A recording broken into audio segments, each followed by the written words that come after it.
Bem-vindos ao Story Talks Café. Se você... Gente, que barulho é esse? Enfim, não sei. Mas bem-vindos ao podcast Story Talks Café. Toda semana a gente traz um convidado para bater papo sobre negócios e comunicação. Nós estamos disponíveis tanto no YouTube, para quem quiser assistir, quanto na maioria das plataformas de podcast, para quem quiser nos ouvir. Mas antes de ir lá buscar alguns dos nossos mais de 20 programas anteriores, Paulo, quem é o nosso ilustríssimo convidado da vez? Olá! Nosso convidado de hoje é professor da FGV e pesquisador nas áreas de marketing, cultura e consumo, influência digital e marketing de influência, marcas pessoais nas redes. Leciona o curso de Consumer Experience na FGV e é criador do podcast A Ponte. Aliás, recomendo, podcast A Ponte. Com vocês, Benjamin Rosenthal. Bem-vindo, Benjamin. Obrigado, Paulo. Obrigado, Bruno. Prazer estar aqui, ainda mais sendo recebido por vocês dois com uma salva de palmas, né? Eu acho que eu vou até gravar isso aqui e botar no meu currículo, botar no Lattes. Isso aqui é um momento histórico para mim. Muito obrigado. Está falando um cara que dá aula na FGV, né? E tem uma série de papers aí publicados, né, em várias revistas interessantes, né? Benjamin, a gente escuta o seu podcast de vez em quando, tá? O A Ponte, e a gente percebe que vários dos temas da Ponte, se não todos, tem a ver com consumo e identidade, né? Vocês falam muito sobre consumo e mulheres, consumo enfim, negros, consumo e idosos e por aí vai. De onde veio esse interesse sobre esse tema exatamente? E por que vocês resolveram criar esse podcast? Bacana. Eu acho que o interesse por identidade, ele veio para mim porque identidade é um dos 4 pilares de cultura de consumo, né? A área que eu estou inserido na academia. Então, é impossível você não passar por identidade de consumo quando você está pesquisando nessa área. Eu também ensino nessa área, né? O Paulo me apresentou como professor de Consumer Experience, esse é um curso que eu criei em 2018 na GV, mas antes também eu já ensinava na GV marketing e cultura de consumo, assim como marketing e redes sociais, né? Trafego nesse universo aí.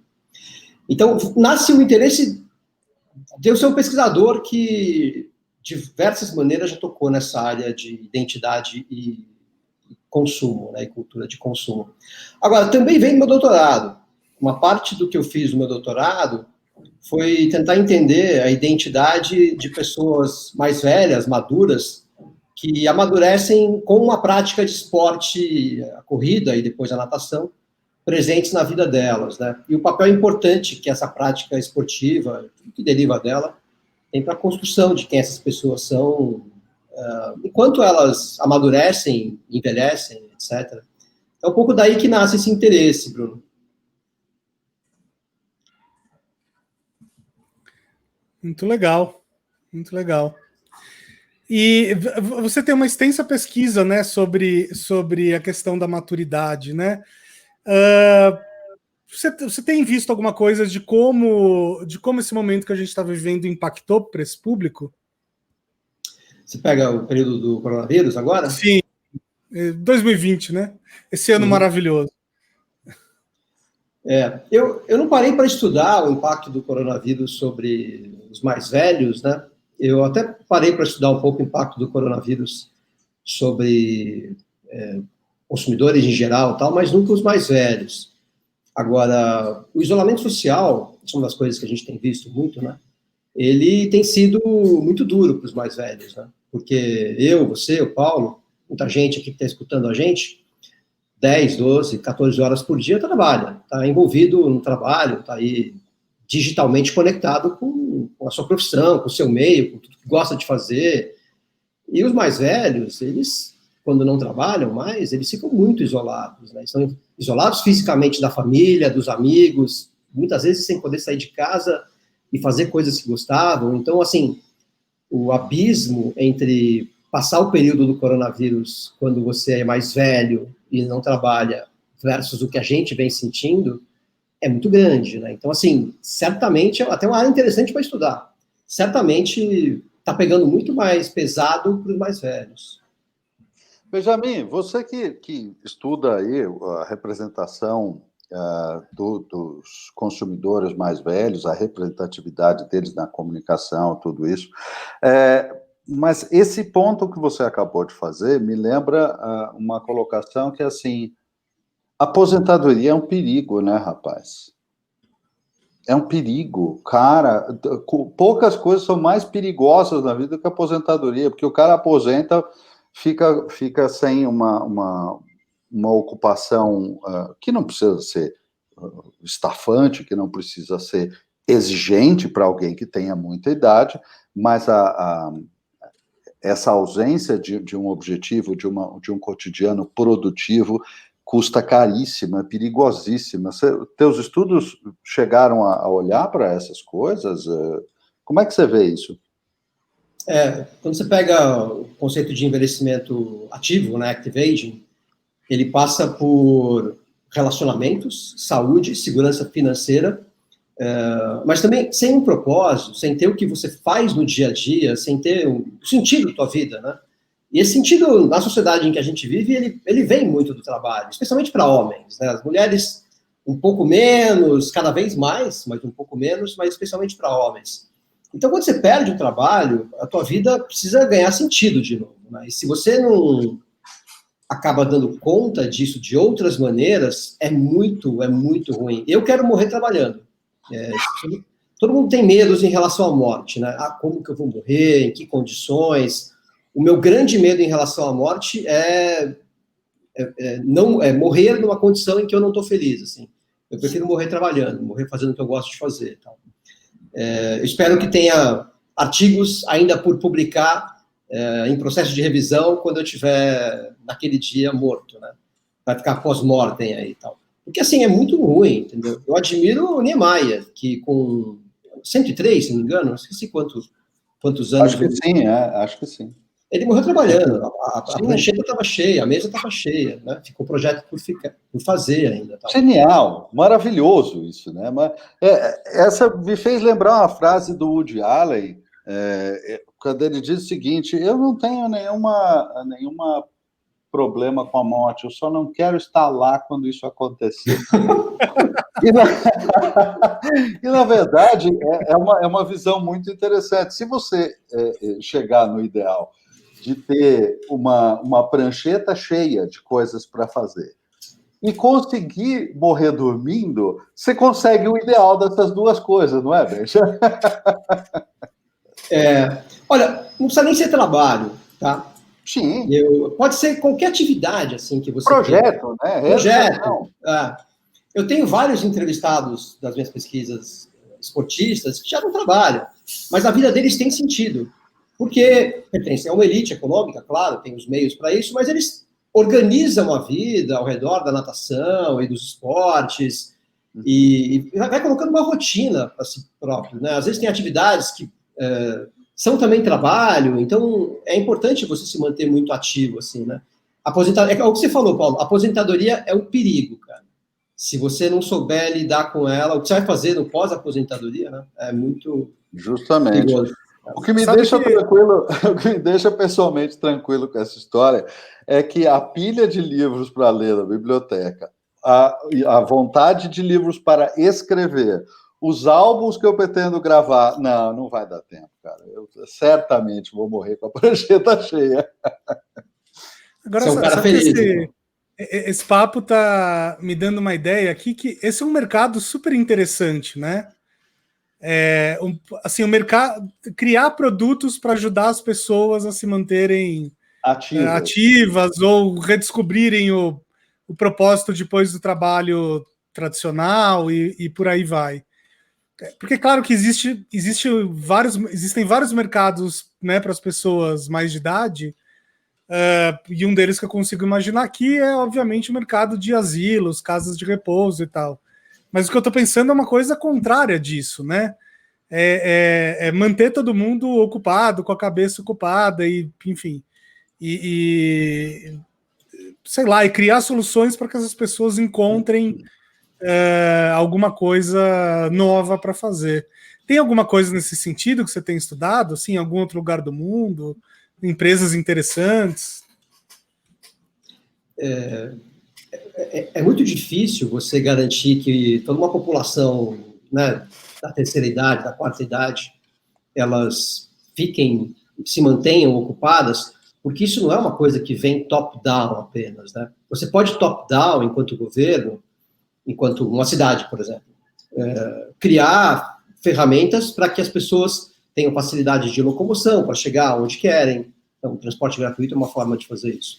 Tenham calçadas decentes para você poder andar e não se acidentar por aí, tenham segurança para poder se locomover, tenham programas para poder se divertir. O SESC, por exemplo, está cheio de coisa voltada para a terceira idade, que é muito interessante. Todas as universidades... O SESC é incrível. O SESC é incrível, é um baita trabalho. Todas as universidades voltadas para a terceira idade fazem isso, tem uma série de cursos olhando para isso. Tem toda uma economia que gira em torno de prover atividades ou oportunidades para a terceira idade se movimentar, vamos chamar assim, né? Então, assim, existe bastante coisa, mas você esbarra numa questão fundamental, não é que você esbarra, mas existe uma questão fundamental, que é o indivíduo. Porque se o indivíduo não tiver a força de vontade e o interesse de ir lá, buscar, se envolver, se mexer, nada anda. Então, assim, vem de baixo, o indivíduo tem que querer e tem que buscar, e vem de cima, vem das instituições darem acesso a ele, né? Então, é um problema complexo de se resolver, viu? Porque muita gente, quando fala... No sentido do indivíduo, e é claro, a gente vê do top-down, de cima para baixo, vários governos, várias instituições buscando fazer isso dentro daquilo que é possível na realidade brasileira, porque, enfim, né, é diferente tentar fazer isso na Suécia, fazer isso no Brasil, é muito diferente. Mas, no nível do indivíduo, eu sinto que existe uma coisa que talvez falte nessa equação, que é exatamente contar para esses indivíduos, pelo amor de Deus, não se aposente, senão você morre. Quer dizer, aposente-se legalmente para receber, mas não pare, porque senão você morre. Falta dizer isso para as pessoas, meu Deus. Sim, essa mensagem do não pare, ocupe a sua vida de diversas maneiras significativas para você e tal. Exato. Ela é uma mensagem importante. Até porque a ideia de aposentar, né, no imaginário popular, tá ligado a fazer porra nenhuma, né? A ficar o dia inteiro na poltrona vendo TV. Porra, mas assim, fazer, não ser obrigado, essa que é a loucura, né? Você está aposentado, pressupõe que você não é obrigado a fazer alguma coisa para se sustentar, porque você vai receber uma aposentadoria. Seria bom que a realidade brasileira fosse esse idílio que nós estamos descrevendo. Claro que é diferente. Mas, enfim, o sonho da história é: eu tenho renda e eu tenho tempo. Meu Deus, vai fazer alguma coisa? Não é? Agora eu vou fazer o advogado do diabo nessa discussão também, tá? Eu concordo plenamente com isso, mas até que ponto essa é uma discussão para uma determinada classe social, digamos assim? Porque nós três aqui temos trabalhos intelectuais, então, né, é fácil entender que depois de velho o Ben já vai querer continuar fazendo coisas na vida acadêmica. A gente vai continuar escrevendo e falando essas bobagens na nossa vida. Isso é fácil. Agora eu estou pensando num cara que trabalhou décadas numa mina, né? E que tem calo na mão, e que é outro tipo de vida, é outro tipo de perspectiva. Sim. Será que depois de tantas décadas, tudo que ele não quer é ficar na TV mesmo? Eu não sei, eu não conheço essa realidade, né? Posso estar sendo preconceituoso também, sei lá, não me cancela a internet, mas eu estou jogando essa discussão aqui. Não, Bruno, eu acho que assim, no nível individual, você sempre vai encontrar uma galera que curte ficar na TV, e tudo bem, não é? Pode recriminar, a vida de cada um decide. Agora, na média, na massa, assim, eu diria, a maior parte das pessoas prefere fazer alguma coisa, tá envolvido, tá se relacionando, ter um objetivo, trabalhar em cima desse objetivo, se desenvolver, não ficar passivo em frente a qualquer que seja a TV, tá? Netflix tem muita coisa interessante hoje. Mas se não quer ficar lá consumindo conteúdo passivamente, sem ter um projeto, acho que a maior parte das pessoas não quer isso, tá? Eu nunca, confesso que assim, já entrevistei bastante gente mais velha nessa vida. Eu não esbarrei ainda com um sujeito que me diga, não, eu gosto mesmo de ficar sentado vendo TV, eu não quero fazer muito mais do que isso, não. Eu nunca encontrei isso, cara.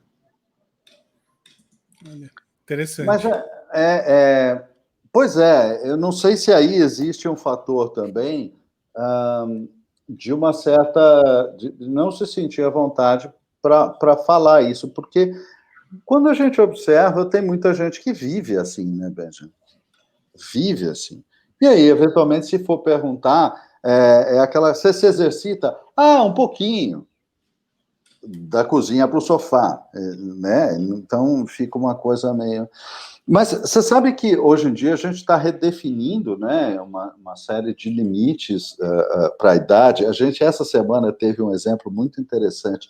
O Cid Moreira, com 93 anos, criou uma startup para gravar música, né? E ele tem 93 anos.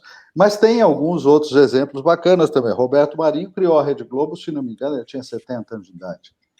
E a Rede Globo de televisão, né? Ele tinha um jornal antes, mas a TV foi criada, ele tinha quase 70 anos de idade. E o Bloomberg, que criou a Bloomberg, a rede, ele tinha se aposentado quando resolveu criar a Bloomberg, né? Então, é uma vida toda que veio depois de uma aposentadoria formal. Eu acho que o empreendedorismo é uma veia interessante para a terceira idade, e tem gente trabalhando nisso, né, fomentando isso, inclusive, gente muito séria fomentando isso, porque você tem, muitas vezes, a expertise, você sabe gerir, você sabe montar, sabe administrar, a experiência, ou seja, não vou fazer certos erros, tal, e você pode se juntar com mais pessoas que tenham outras expertises, outro tipo de energia. Então, assim, eu acho que o empreendedorismo é uma baita seara para quem está mais velho, né? Eu acho que sim. O Cid Moreira é um caso interessante mesmo, né? Super emblemático ele criar com 93, 90? 93, eu li essa semana. Uma startup. E, assim, uma startup, né? O símbolo da juventude e tal. Muito bom. E essa semana você também escreveu uma coisa muito interessante, Beja. Desculpa, é sem querer, tá, gente? Às vezes sai, assim, é meio aleatório. Na verdade, você escreveu antes, que isso voltou à baila hoje, anteontem, por causa da certificação do Biden, né? Ele vai ser um dos presidentes mais idosos a assumir o poder nos Estados Unidos. Uma mudança importante aí também, né? 78 anos. O mais idoso. Eu busquei a lista, ele vai assumir acho que ele vai assumir com 78 ou 79, eu escrevi, fugiu agora. Mas é o mais idoso, é o mais velho. Ele ele tem uma saúde super boa, tal. Então, assim, o Biden ele tem um envelhecimento privilegiado, acho que ele está em melhor forma física do que o Trump, né? Que come muito hambúrguer e tal, não sei o quê. Então, assim... Olha, eu não diria que só a melhor forma física, provavelmente forma mental também. Sim, tem uma leve desconfiança. Mesmo que ele moral, tenha então... algum problema. Essa não dá para começar a discutir.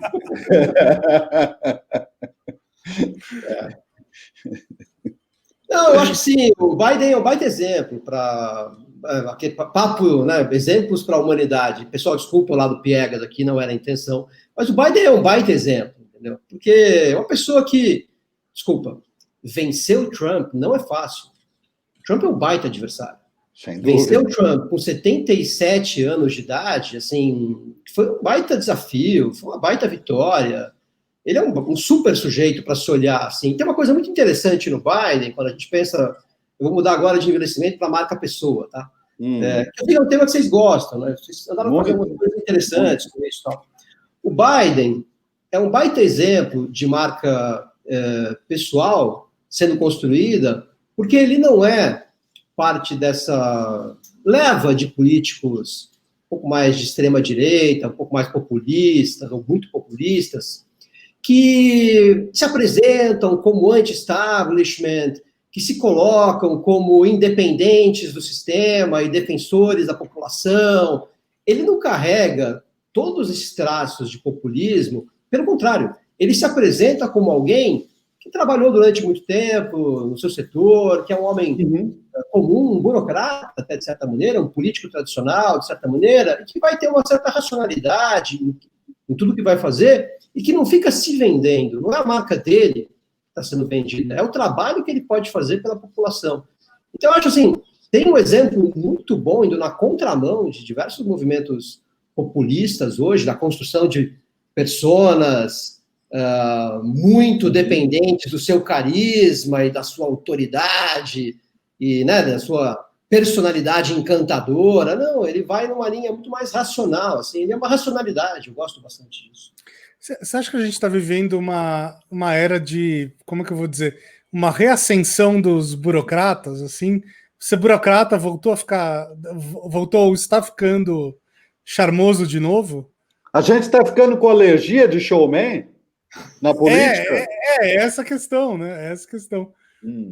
Porque nos últimos 20 anos, a imagem do político burocrata e do executivo burocrata também, né? Na verdade, enfim, a imagem do burocrata, de uma forma geral, ficou muito desgastada, né?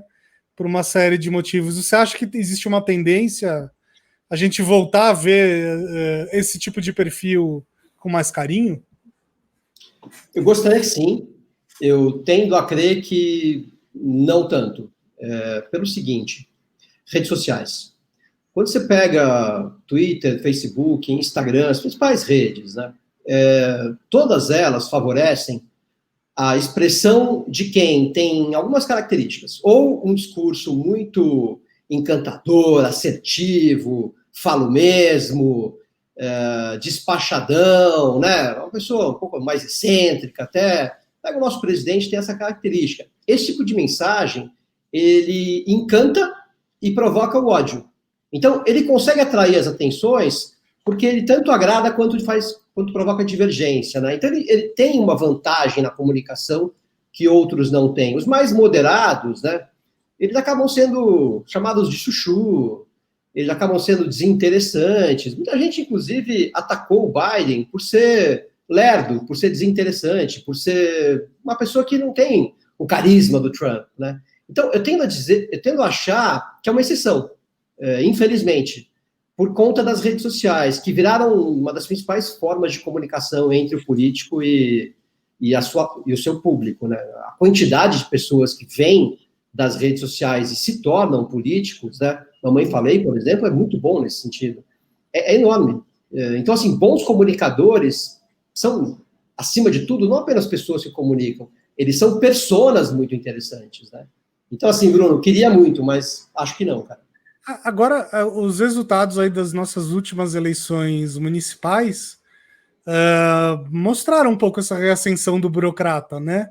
O Bruno Covas tem um pouco esse jeito burocrata, vários candidatos que ganharam em outras capitais também, né? A gente viu poucos showmans ganhando.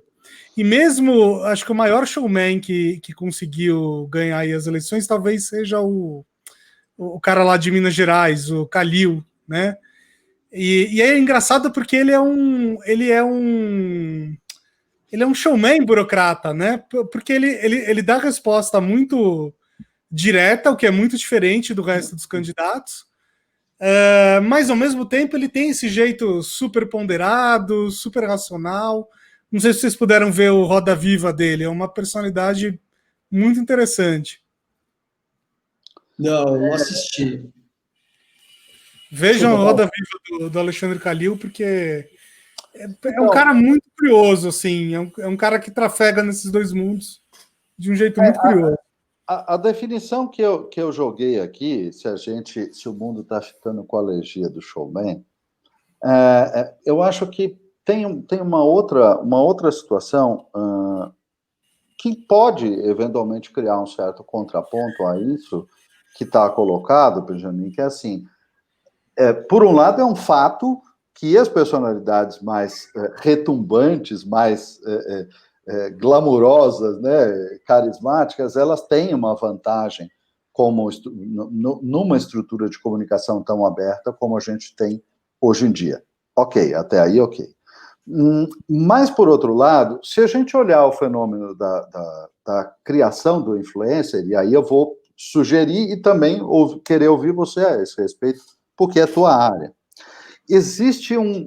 Me parece existir uma curva de ascensão e domínio de uma certa linguagem, de uma coisa muito forte, de uma coisa muito showman, como nós estamos definindo aqui, mas isso parece ter uma vida, com um ciclo de vida, que a gente ainda está conhecendo, porque diferente de produtos tradicionais que a gente conhece o ciclo de vida perfeitamente, esses são produtos, entre aspas, que a gente não viveu o ciclo completo para julgar. Mas existe um ponto onde começa a haver um cansaço da superexposição, daquela coisa muito show, muito forte, muito é isso, tem que ser assim, aquela coisa assertiva demais, que não deixa espaço para diálogo. E quando a gente olha para Biden, quando a gente olha para Bruno Covas e vários outros que emergiram vitoriosos nessa eleição, eles me parecem, mais do que qualquer outra característica, até esta característica, de se posicionar conversando muito bem. Eu gosto do que você está dizendo, Paulo, acho que tem vários elementos interessantes aí. Eu vou fazer o seguinte, eu vou pegar por um lado e concordar contigo, e depois eu vou discordar, tá? Só para a gente poder conversar aqui. Concordo contigo que, especialmente quando você fala de eleições no nível municipal, né? As questões de gestão são muito importantes. Então, alguém que fala e não entrega, não vai conseguir ser muito bem sucedido, né? Agora, alguém que entrega e fala muito bem, ele vai ter vantagens versus alguém que entrega, mas não fala tão bem, não tem uma personalidade tão carismática, assim, né? Então, assim, eu acho que é importante você entregar, assim, especialmente quando você fala de eleições municipais, né? Por outro lado, quando você fala de questão de eleições que são mais federais, nacionais, etc., olha que interessante. Mesmo a vitória do Biden, se dando num contexto de coronavírus nos Estados Unidos, país que mais sofreu, número de mortes, infectados, mesmo com a gestão caótica do Trump, nesse ano inteiro de coronavírus, o Trump perdeu por 4 pontos. As pesquisas indicavam 8, 9. Então, assim, não foi uma derrota acachapante do Trump. Ele tem um capital político amealhado muito grande frente à sua rede. 70% dos eleitores do Partido Republicano acreditam que ele perdeu roubada a eleição. Isso é uma narrativa que não é só ele quem impõe, é todo um grupo que vai impondo essa narrativa, mas ele convence as pessoas. A capacidade do Trump de mover massas e corações, principalmente, e aí depois mentes, é enorme. Então, assim, eu concordo contigo, mas eu acho que a gente vive um momento de coronavírus, também uma questão de eleição municipal, que favorece isso que você falou, concordo, e acho legal. Tá. Mas eu acho que, de uma maneira geral, assim, o populista veio para ficar, viu, Paulo? Esse é o pessoal que estuda aí ciência política e redes sociais, tal, quando olha para isso, fica muito preocupado, porque não é um ambiente que favorece a democracia no sentido do debate de ideias, do aceite do outro que é diferente. É um ambiente no qual você odeia o outro, todo mundo se fala só em bolhas e concorda entre si. Aqueles que têm maior capital político, eleitoral e maior massa de seguidores se dão bem, têm capacidade mais de espalhar suas ideias e tal. Então, é um ambiente muito complicado para a democracia, assim, né? As redes, de um lado é bom, de outro lado, elas são muito nocivas para a democracia. Eu sempre digo o seguinte, os populistas, né, eles têm 2 vantagens do ponto de vista narrativo. A primeira delas é que tem uma coisa de como é que eu vou dizer, de pertencimento tribal muito forte, né? Porque, enfim, você estuda essas coisas, você sabe que no fundo a gente só tem uma fina camada de civilização, né? Mas no fundo ainda somos bastante animalescos de uma certa forma. E existe essa coisa, né, eu me sinto parte de uma tribo. E aí a consequência disso é que a outra tribo é minha inimiga, né? E quando você acha que na outra tribo tem o mal absoluto, melhor ainda. Então, quando você pensa que do outro lado tem os fascistas, ou os comunistas, ou seja lá, ou o bicho-papão que for, fica muito fácil de justificar qualquer coisa. E aí eu acho que o grande desafio narrativo aí disso tudo que a gente está falando, tanto para as eleições brasileiras de 2022, quanto para candidatos como o Biden, é o seguinte: como é que a gente consegue apaixonar o eleitor com um discurso equilibrado, né? Será que dá para fazer isso? Né? Será que é possível? Se for alguém apaixonante, talvez. Mas aí é função das ideias, mas é também da função da forma como a pessoa se coloca, né? Da forma como a pessoa fala. Por Depende exemplo, do carisma. depende do carisma. Por exemplo, vamos pegar o adversário do Bruno Covas, né? É muito interessante a figura do Guilherme Boulos, né? Porque o Guilherme Boulos é do PSOL. Cara, o PSOL é um partido de extrema esquerda. A história das ideias do PSOL não tem nada de moderada. Agora, o Boulos, ele consegue falar de uma tal maneira, ele consegue comunicar de uma certa forma, e ele vai te seduzindo por conteúdos como a apresentação da sua família, das suas filhas, que são tiktokers, e ele é gamer também, vai jogando. Ele vai te trazendo pelo lado emocional para depois colocar todas as suas ideias. Que nessa eleição, por exemplo, de radical tinha muito pouco, né? As ideias que ele apresentou, pelo menos durante a campanha, acho que num esforço racional, bem calculado, de ganhar uma classe média paulistana, foram colocadas de maneira muito razoável, né? Ele se construiu como um candidato viável ao Bruno Covas em São Paulo e ao PSOL. É muito impressionante isso. Surpreendente, muito impressionante. Eu fiquei muito impressionado com isso. O Benja, sabe que agora você vai ser cancelado, né? Por todos os lados. Você falou aí que o PSOL é de extrema esquerda, vai ter uma galera que vai te cancelar. E você falou que o Boulos era razoável, tem uma outra galera que vai te cancelar também.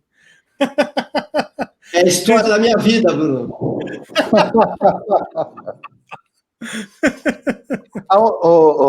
Benja, qual é... Você escreveu um artigo, um capítulo, sobre a representação, ou misrepresentations, ou seja, as representações errôneas dos consumidores mais velhos. Quais são as mais permanentes, as mais remitentes dessas representações errôneas? Legal. Esse artigo a gente analisou aí centenas de comerciais de marcas e foi ver naquelas centenas de comerciais as 40 e poucas em que apareciam pessoas mais velhas, né? Porque aparece muito pouco, acho que era 7%. Então, em 93% dos comerciais das principais marcas do Brasil, segundo o Datafolha, Top of Mind, Datafolha, não apareciam os mais velhos, né? Ou aparecia como terciário, secundário, nunca protagonista, né? Lá no fundo da foto da família, né? Tava ali sentadinho na cadeira, paradinho ali, né, tal. Então, assim, para começar, a gente teve um desafio metodológico, tem pouco comercial para analisar. Mas beleza, vamos analisar esses poucos comerciais porque essa é a realidade, né, tal. Tá. E aí, quando a gente vai analisando, tem 3 grandes estereótipos que surgem, né? Um deles, eu acho esse terrível, é você usar o mais velho como alavanca para o teu humor. Você faz o humor sacaneando o mais velho. Você faz o humor ridicularizando algum dos traços do mais velho. Então, por exemplo, tinha um comercial lá de uma marca de alimentação, que prefiro nem falar nomes para a gente não criar mal-estar. Sim. Um comercial de uma marca de alimentação que colocava uma senhora de 60 e poucos anos, mais velha tal, louca porque vai fazer a torta pro sobrinho dela que veio comer, né? E ele não estaria um pouco interessado na torta dela, não sei o que tal. Está interessado em comer rapidinho. Ele não tem paciência para ela, né? E aí ficava zoando alguns aspectos dela, enquanto vovó que cozinha pro sobrinho, né, tal. Tá. Assim, esse tipo de humor é o tempo inteiro, né? Esse é um dos estereótipos que incomoda bastante. É interessante só uma parte, é interessante porque se outra categoria de consumidores, se outra identidade vê isso acontecendo com ela nesse momento, vai ser uma gritaria geral, né? Sim, a gente está hoje, 2020, num ambiente em que essas coisas aparecem mais, elas são rapidamente rechaçadas pelas redes sociais, então pega muito mal, né? Mas isso, historicamente, recentemente, ainda acontecia bastante, tal. Então, assim, esse é o primeiro estereótipo, né? Você usar muito humor para sacanear alguns traços do mais velho. O segundo estereótipo é colocar o mais velho numa tentativa super bem intencionada, inclusive, mas colocar o mais velho em papéis de mais jovens. Então você coloca o velhinho na praia jogando vôlei e tomando Skol, sei lá, alguma coisa do tipo, entendeu? Meu, ele não quer, tá? Quando você pega uma pessoa mais velha e mostra para ela aquilo, ela fala, não reflete a gente, né? A gente não quer estar lá no meio da praia jogando vôlei com uma molecada. Não é isso que eu quero na praia, entendeu? Ninguém quer isso. Então, assim, colocar os mais velhos em papéis de mais novos é o segundo estereótipo bem comum, assim, né? Também positivo. O terceiro estereótipo que a gente encontrou bastante também é o da pessoa hiperativa. É aquela terceira idade hiperativa que faz esporte, que não sei o quê. E apesar deles acharem interessante essa atividade toda, muitas vezes eles notam uma grande forçação de barra para tentá-los enquadrar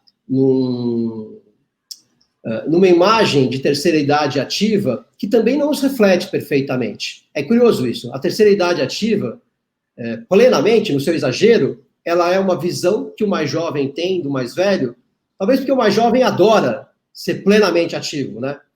Eu adoro falar para vocês que eu vou trabalhar até 31 de dezembro, né? Eu adoro falar que eu nado por semana, sei lá quantos mil metros. A gente adora estar ativo, né? Isso é uma coisa muito de nós, adultos, jovens, etc. Não necessariamente se espelha a visão de alguém que tem 65, 70 anos de idade. Esses são os três. Não, bacana, e eu já me senti quase aderindo a determinadas visões da terceira idade, porque eu não tenho nenhuma vontade de dizer que eu trabalharia até 31 de dezembro, de jeito nenhum, inclusive. Preciso descansar. Acho que eu estou entrando na terceira idade, viu, Benjamin? Como é que tá essa definição? Eu ouvi você falar agora há pouco de terceira e quarta idade. Como é que está essa definição? Onde é que estão esses limites aí?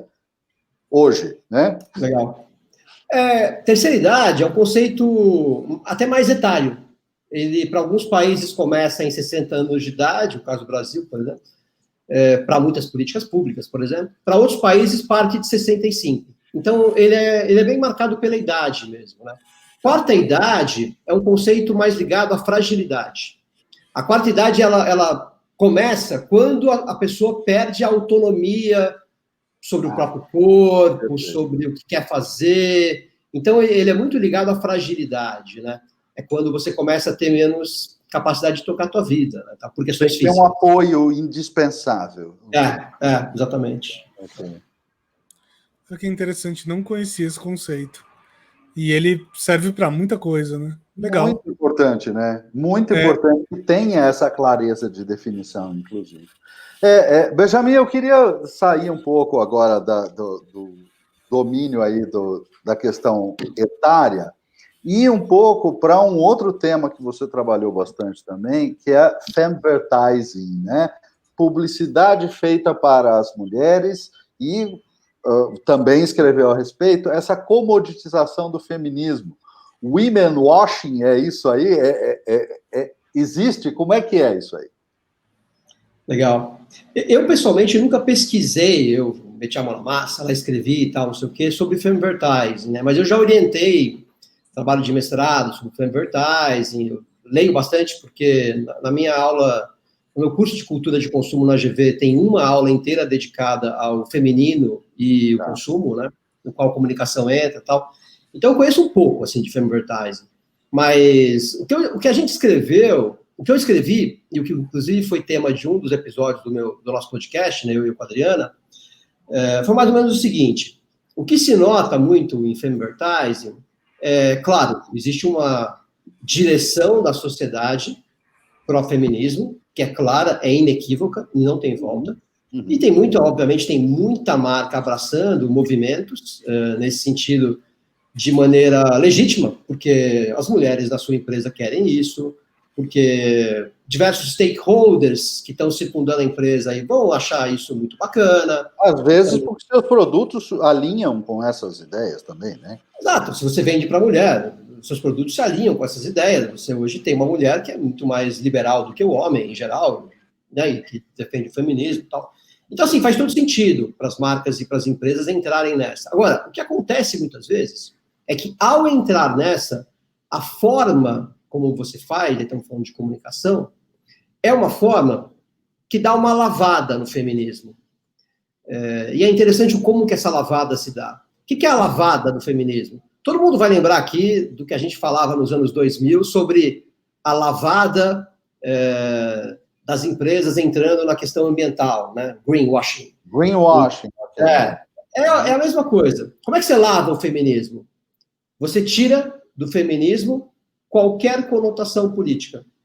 Você torna o feminismo praticamente um statement de identidade da mulher, e aquela mulher, ela passa a ser a Mulher Maravilha, uma heroína, que sozinha, através da resiliência, da capacidade de superação, ela vai se transformar em alguém que dá conta de tudo, que resolve tudo, etc. Então, quando você tira o aspecto político, quando você, por exemplo, tira de qualquer peça o contexto no qual o feminismo atua, que é um contexto onde é complicado para a mulherada, porque a sociedade é profundamente machista. As instituições são machistas. O mundo que ela encontra ali fora é profundamente machista. Então, quando você elimina o inimigo, vamos chamar assim, né, o problema, o machismo, e você coloca nelas a figura de heroína, você tá fazendo um washing no feminismo aí, né? Isso é a principal forma. É você transformar o feminismo em um badge de identidade, em alguma coisa que torna a mulher mais incrível, mais fantástica, porque ela é feminista, porque ela tem resiliência, porque ela se supera e porque ela se transforma em tudo que uma mulher quer ser: mãe, linda e bem-sucedida, né? Mas aí não discute nada dos obstáculos que deveriam estar sendo discutidos, é isso? Né? Exato. Inclusive essa postura, muitas vezes, excessivamente individualista, que está retratada nessas mulheres que são super-heroínas, né? Esse individualismo, ele é bastante masculino. O homem é aquele que vai lá, resolve, faz tudo ele mesmo, por si só, contra todos e todos. Essa figura heróica, ela é bastante masculina, né? Muitas vezes você coloca na mulher essa figura. E aí você, em vez de promover uma coisa que é cara ao feminismo, que é o valor coletivista, que que as mulheres se unirem... Sororidade, né? Sororidade. As mulheres se unirem para se ajudarem, né? Você transforma elas em seres hipercompetitivos, né? É curioso como, em muitos comerciais, não é o discurso, às vezes, textual, que diz isso, são as imagens. Você nota imagens de atletas. O atleta é um individualista, muitas vezes, né? Corredores, nadadores, tirando os esportes coletivos, né? Então, o atleta é, muitas vezes, essa figura de superação, né, tal. Ou você coloca pessoas sozinhas que se superaram. Então, é interessante como a gente, às vezes, impõe uma visão de mundo... A gente, eu falo, indústria da comunicação. Impõe uma visão de mundo excessivamente masculina, inclusive para a mulher, para vender feminismo, né? Então, tem várias maneiras sutis de você perceber que... Eu acho que a indústria, às vezes, não entendeu o que é feminismo, mesmo quando ela fala de feminismo. Que interessante isso que você está dizendo. Tem uma conexão importante aí com aquele outro ponto que você estava fazendo antes, que é o indivíduo carismático do populismo na política, né? Aquelas características do populismo na política, elas também são assets, são valores fortes para os indivíduos que querem ser influenciadores, que querem ser celebridades ou microcelebridades, e aí isso induz a esse tipo de achar esse tipo de ideia muito heróica interessante, não é? Para a sua construção como influência. Sim. acho que o heroísmo e a autopromoção como herói, né, enquanto sujeito que faz e acontece e tal, ele é muito uma ferramenta de autopromoção, né? Tem redes em que, pelo amor de Deus, né, como as pessoas levam vidas incríveis e falam coisas incríveis, fazem coisas incríveis, né? Deve ser um planeta fantástico esse aí, né? Se o mundo fosse como o LinkedIn diz que ele é, meu Deus, a gente estaria com tudo resolvido no mundo. Assim. Agora, deixa eu aproveitar essa discussão e dar uma viajada, que eu vou ampliar um pouco o assunto, tá? É sobre essa questão do individualismo, das pessoas se sentirem heróicas e tal. Eu venho pensando muito sobre isso, né? Porque realmente várias propagandas trazem essa questão, né? Inclusive, eu fiz um post um tempo atrás que eu estava assistindo canais de YouTube e por acaso vieram duas propagandas na sequência, as duas retratando mulheres que eram empreendedoras e lutavam para fazer o seu negócio dar certo, etc, etc. Quer dizer, uma narrativa muito próxima aí, né? O empreendedor individual, entre aspas, é quase que um atleta nesse sentido. Você não acha que isso tem a ver um pouco com a reorganização que a gente está vendo no mundo do trabalho? Né? Porque está acontecendo uma transformação que eu não vou entrar aqui na discussão se é bom, não vou discutir aqui se é bom ou se é ruim, né? Isso acho que é uma discussão à parte. Mas o que está acontecendo de fato é que as pessoas estão tendo menos possibilidades daquele emprego tradicional, né? E estão virando cada vez mais empreendedores de si mesmos. Tem vantagens, tem desvantagens, tem coisas boas, tem coisas ruins, não importa. Mas você não acha que a publicidade, de uma maneira geral, tá quando ela coloca mulheres ou homens nesse tipo de posição, ou nesse tipo de narrativa, na verdade, a publicidade está servindo meio que como um amparo para essas pessoas. Olha, calma, né? O mundo está mudando, você não vai mais ter aquele emprego tradicional, mas você pode chegar lá, né? A gente te dá a mão aqui e tal, a gente te dá um discursinho motivacional e, enfim, essa é a ferramenta que você tem para seguir em frente. O que você acha disso? Ou viajei demais? Não, você está na direção certíssima, Bruno. Eu, até por conta de estudar, no doutorado, ter estudado corredores, atletas, esportistas, alguma hora você vai ter que estudar a figura do herói, né? Então, eu passei pela figura do herói lá em 2012, 13, 14, né? E mais recentemente voltei. Eu estou num projeto de pesquisa que trata dessa questão do heroísmo e tal. É muito interessante a literatura sobre o herói, né? E é interessante também como o herói ele acabou sendo, sim, uma figura muito idealizada e desejada num mundo em que o trabalho ele deixa de ser um trabalho perene e seguro, né? Você tinha e não tem mais esse mundo do trabalho perene e seguro, né? Então as pessoas, como muitas delas, ou trocam de emprego muito frequentemente, ou estão empregadas elas mesmas, né? Elas são o próprio emprego, elas criam a própria marca e são o próprio emprego. Frequentemente, essa figura do herói, por ser alguém excessivamente resiliente, por ser alguém que transforma o ambiente no qual atua, por ser alguém que tem uma figura encantadora para todos que cercam ele. Eu falo ele porque a figura do herói ela é um pouco mais masculina, né? Apesar de recentemente a gente ter trazido a mulher também.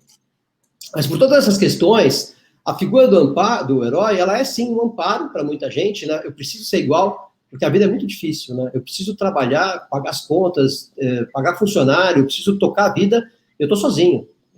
E se eu não fizer, o mercado competitivo tem um monte de gente fazendo.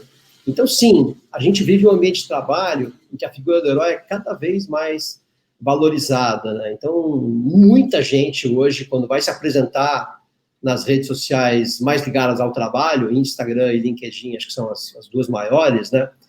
Eles, de uma certa maneira, consciente ou inconscientemente, eles estão bebendo na figura do herói para se apresentar, para comunicar para os outros quem eles são. Com todas as sutilezas que às vezes envolvem essa tarefa de comunicação, porque se ficar muito forçado, não funciona. Aí, os arquétipos, né? Os arquétipos, exatamente. Eu vou aproveitar que a gente está nesse ponto que você puxou aí, né, da comunicação nas redes sociais e a situação dos influenciadores digitais. Como mapear e selecionar influenciadores digitais para suas campanhas de marketing? O capítulo lá do livro? Esse é o título seu, exatamente. Existe, é lógico que é um capítulo inteiro, mas assim, existem algumas coisas que podem ser ditas de básicas, assim, de pontos de partida muito sólidos nesse sentido? Acho que a primeira coisa que a gente viu quando escreveu o capítulo e quando entrevistou os executivos de comunicação, né? Acho que essa foi uma pesquisa que foi feita a partir de entrevista com gente de comunicação, né? PR, advertising, marcas, e depois fomos lá para o ecossistema de influência digital, né, os managers, os digital influencers. A gente foi bater papo com todo mundo que trabalha nessa área e foi ver os elementos em comum ali e tal, e juntou com a literatura também. Então, um trabalho bem extenso aí para escrever, não só esse capítulo, tem uma série de artigos aí sendo montados em cima desse tema, né? Mas nesse capítulo, uma coisa que eu e a Adriana discutimos, minha consultora, foi o que é influência, né? Porque as marcas, quando buscam um digital influencer, elas têm alguns objetivos, né? A gente percebeu que tem dois grandes grupos de objetivos que a gente chamou de lógica de PR e lógica de mídia, né? Que as marcas buscam. Quando as marcas estão trabalhando numa lógica de PR, elas buscam digital influencers que, de alguma maneira, vão conseguir fazer a influência digital que eles não têm, porque não é um atributo deles, mas que eles têm capacidade de impor, né? Elas vão fazer com que essa influência digital trabalhe a favor delas. Elas não estão necessariamente querendo vender calcinha, vender biquíni, vender shampoo. Não é isso que elas querem. Elas querem usar essa influência, muitas vezes, para fazer branding, para comunicar uma causa, para mostrar que a marca está envolvida com um certo ambiente, pode ser esporte, pode ser o feminismo, pode ser a gordofobia, pode ser o que for. Mas eles vão usar esses influentes como o PR sempre usou as figuras públicas para o objetivo das marcas. Então, esse é um grande bloco de trabalho com digital influencers. Como que as marcas escolhem? Aí tem que ler o capítulo, porque é uma diversidade de possibilidades para fazer. E, assim, não existe uma regra única. Porque a real não existe uma regra para escolher grupos de influentes. Depende muito dos objetivos da marca, do contexto da campanha. Tem uma série de elementos que interferem e tal. Mas beleza, acho que o principal para quem está ouvindo a gente tem esse jeito de trabalhar. Agora, tem um segundo jeito de trabalhar. E o Paulo sumiu aí. Alô. Oi, Paulo. Alô? Bom, tudo bem. Tá no mudo. A gente continua aqui? Podemos continuar, daqui a pouco ele volta. Tá bom. Mas, enfim, eu estava falando. Tem um segundo jeito de trabalhar com influencers, que é o que a gente chama de lógica de mídia. A lógica de mídia nada mais é do que a velha lógica, a antiga lógica, a tradicional lógica de mídia que rege as marcas. Eu preciso chegar num universo, eu preciso comunicar para um universo de X milhões de pessoas. Eu preciso chegar nessas X milhões de pessoas com uma frequência de 5+. Eu preciso ter tantos milhões de imprints na minha campanha. Eu preciso que essa campanha gere um awareness de tanto. Esses objetivos, eu preciso que essa campanha gere uma intenção de compra e visitas ao meu site da ordem de tal. São aqueles objetivos mais tradicionais de marketing que a comunicação sempre trabalhou. Nesse caso, as marcas usam os digital influencers como uma ponte para esses objetivos. Afinal, são eles que têm lá, você pega um pool de 10 influentes, elas e eles é que vão ter lá somados 50 milhões de seguidores. Então, você vai conseguir chegar em 2% dessa massa de 50 milhões de seguidores. E aí a tua intenção não é diferente da intenção que você tinha quando você comunicava na Rede Globo. É chegar com a mensagem na massa. Só que como ninguém mais assiste a Rede Globo, o que as pessoas fazem é passar o dia inteiro em redes sociais, é por ali que você tem que ir. Então, existem esses dois grandes grupos de lógica regendo as campanhas de marketing. Porque todas as campanhas que eu, conversando com esse pessoal, fui ver como é que eles estavam trabalhando, ou seguia uma, ou seguia outra lógica, ou seguia as duas lógicas. Também tem esse caso. Você está fazendo as duas coisas. Uma combinação, né? Então, e aí, como você vai trabalhar, depende muito dessas duas lógicas, né? Agora, não é um capítulo só sobre como escolher digital influencers, que isso é uma coisa muito técnica, né? É um capítulo sobre influência digital. Eu diria que a essência daquele capítulo, quando você vai ler as entrelinhas do capítulo, é sobre influência digital. É como que você constrói a influência digital, né? Acho que essa é a parte mais interessante. Como eu sempre digo, né, tudo que a gente vê aí nos últimos, sei lá, 20 anos, talvez, de marketing digital, na verdade, já acontecia antes, né? Talvez numa escala menor, talvez com menos ferramentas, talvez com menos possibilidades de métricas. Mas enquanto estava falando lá do primeiro módulo, né, de influenciadores, eu estava lembrando aqui de um case para mim é um case de influenciador, e é um dos maiores de todos os tempos, e é completamente offline.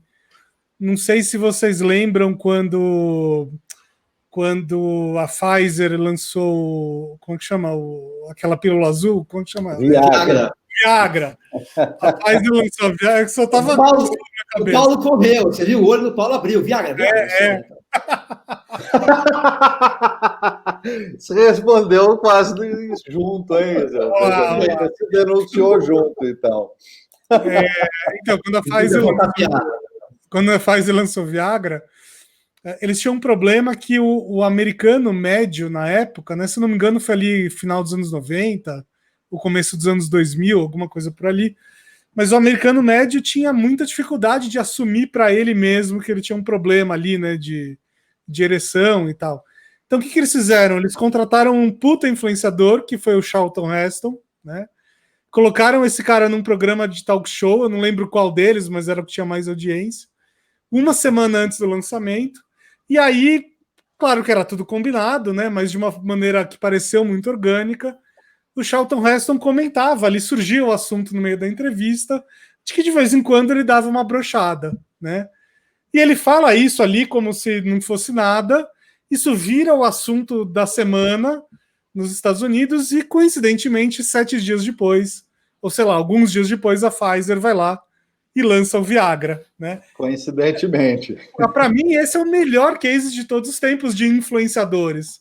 Se fosse hoje em dia, a diferença é que iam colocar o Charlton Heston para fazer um stories falando isso. Né? E provavelmente iam pagar muita mídia para garantir que todos os homens, de alguma maneira, vissem esse vídeo. Mas, então, tirando a escala e a ferramenta, o raciocínio já existia, né? Uma digitalização do mesmo pensamento, da mesma ferramenta, usada em meios levemente diferentes, mas o raciocínio igual. A mesma coisa quando falam de fake news, por exemplo, né? Falam de fake news como se fosse algo completamente novo. Fake news é muito antigo, na verdade. A diferença é que isso ganhou uma escala agora que nunca se viu, né? E isso sim, enfim, é um problema e tal. Porque a gente não sabe lidar com isso, mas, na verdade, essa é a minha teoria, tá? Tudo que é digital, na verdade, já existia antes, né? É só uma roupagem nova com alguns detalhes novos aí. Legal. Bruno, você contou o caso atualizado, né, da lógica de PR. Tem uma história muito famosa na indústria de PR, de um sobrinho do Freud, o Edouard Bernet, que trabalhou com diversos advertisers aí, lá atrás, né, nos 20, 30 e tal. Uhum. E ele tinha lógicas que a gente usa hoje para PR que são geniais, assim, né? Ele, obviamente, estudou muito do processo de encantamento e de convencimento das pessoas, né? As ideias do tio e tal. Uma das coisas que ele fez, que foi genial, essa eu conto nas aulas também de comunicação, aí, né? Ter colocado num rádio um programa no qual médicos, né, falavam dos benefícios todos de uma boa alimentação de manhã, com muita gordura e bacon, para que a criança crescesse forte e saudável. E logo depois, no intervalo comercial, o que você tinha? Propaganda de bacon, né?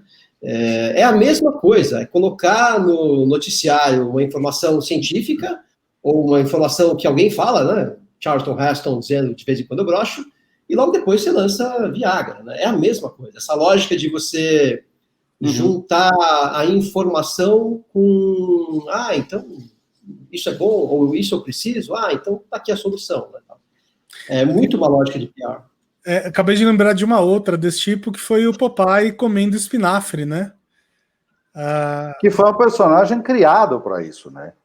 Não, na verdade o Popeye já existia antes, só que ele era meio incipiente, ele era só uma tirinha de jornal, e nessa tirinha, no Popeye original, ele conseguia os poderes de uma outra maneira. Ele arrancava uma pena de uma galinha mágica e conseguia os poderes. Não sei te dizer exatamente qual era o raciocínio por trás, tá? Mas... Cara, ainda bem que trocaram por um espinafre. Que ideia terrível! E aí teve a troca do espinafre e tal, especula-se, né, que teve uma... enfim, que teve um interesse muito claro aí por trás. Não existe nenhuma prova disso, mas tem uma especulação razoável, porque o impacto que isso teve no mercado de espinafre americano foi gigantesco.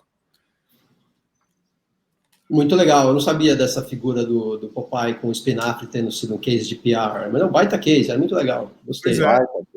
Baita case, realmente. E isso foi, sei lá, décadas atrás, né? Pensar que eu cresci com a minha mãe me dando espinafre falando que era coisa do Popeye, né? Não, eu falo para minha filha, minha mulher fala para minha filha.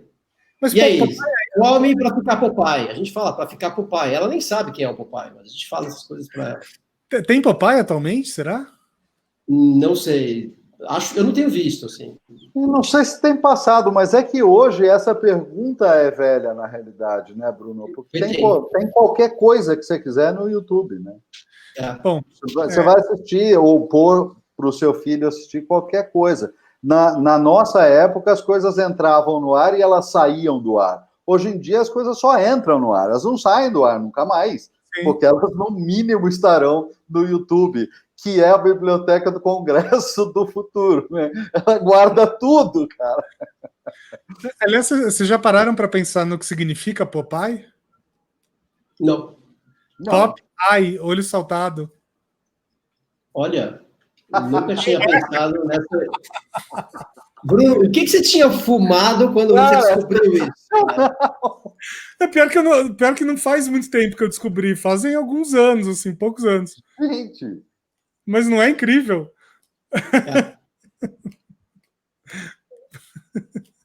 Ele consumia alguma coisa que deixava ele muito doido, né, tal. Então, exatamente. Melhor espinafre. Espinafre e não se fala mais disso.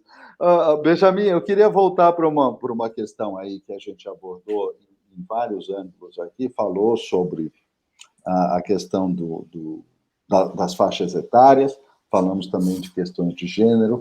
Agora, a comunicação está tendo que se virar de uma maneira muito, digamos assim, estreita, né? Ela está percorrendo um caminho, uma ponte muito estreita para conseguir dar conta de todas as crises identitárias e todas as áreas, os grupos exigindo o seu espaço e a sua...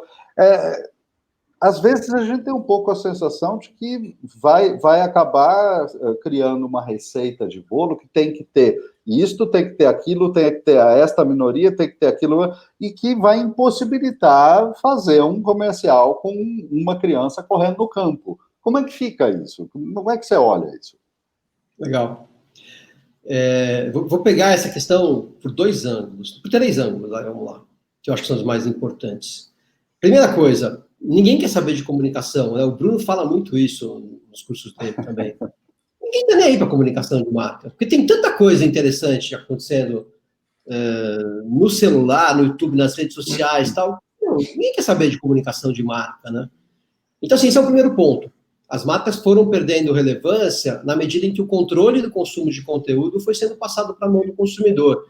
E isso só se acelerou com o mobile a partir de 2010. Né? Então, só ganhou a dimensão. Então, assim, ficou complicado para as marcas, porque elas estão brigando com o Whindersson, estão brigando com todos os humoristas, estão brigando com todo mundo que está produzindo conteúdo, que é muito legal, né? Os TikTokers, sei lá. Elas estão brigando com gente muito boa. E as marcas são uma. Cada marca é um nódulo nas redes sociais. Os influencers, os creators, ou mesmo as pessoas comuns que fazem conteúdo legal que você está a fim de consumir, são dezenas de milhões, centenas de milhões. Então, assim, não tem como competir, né? Esse é o primeiro ponto.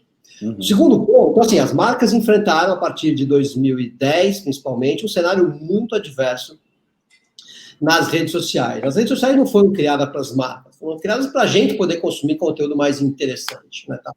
E, obviamente, monetizar quem permite tudo isso, tá? Através de propaganda. Agora, aí entram as causas. Olha que interessante. É um movimento paralelo a esse desaparecimento do interesse em comunicação, as marcas abraçando as causas todas, né? O marketing societal, isso acontece em paralelo. Por que elas fazem isso?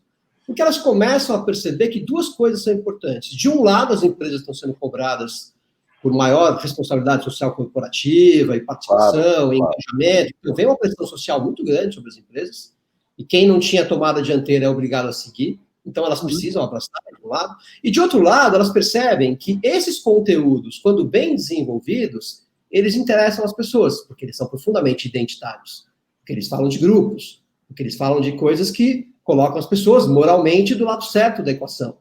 Então, as marcas também começam a se aproveitar dessa conjunção de fatores que faz com que o conteúdo de marketing societal seja tão bem aceito, e elas começam a usar isso, né? Então, assim, só que aí entra aquele movimento de manada, que em marketing é clássico, né? Quando alguns começam a fazer e todos percebem que funciona, e todos percebem que aquilo é o certo, todo mundo começa a fazer. E aí começa a ficar uma parte deles muito chato, e muito não interessante e tal. Descuidado, muitas vezes, né? Descuidado, feito de qualquer modo. E as marcas esquecem, esse é o meu ponto 3, quer dizer, não é que elas esquecem, óbvio que elas sabem disso, não é que elas não esquecem isso.